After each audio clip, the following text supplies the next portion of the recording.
No, poglejte, tukaj imam jaz ašvaganda.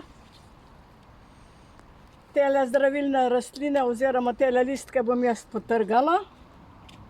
To bom uporabljala za čaj. Sicer so bolj zdravilne korenine, ampak tudi listi so dobri. Poglejte, tele mešički, ko so tukaj, postanejo rdeči kje konec oktobra ali pa še celo kasneje. In notri so taka jagoda rdeča. In v tej jagodi je cirka 50 drobnih rumeno-rjavih semen. Seveda dolgo kali, to se pravi, da tudi 2 meseca lahko kali ta ašvaganda. Lepo mi tukaj lepo raste. Izgleda, da je lačna voda, da ima rada voda.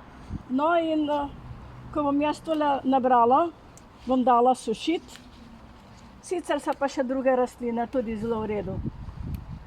Jaz ne morem reči, da je katera boljša, katera slabša, ker se mi zdi, da je to glih tako kot človek, da ta je dober, ta je slab. V vsakem je nekaj dobrega pa nekaj slabega.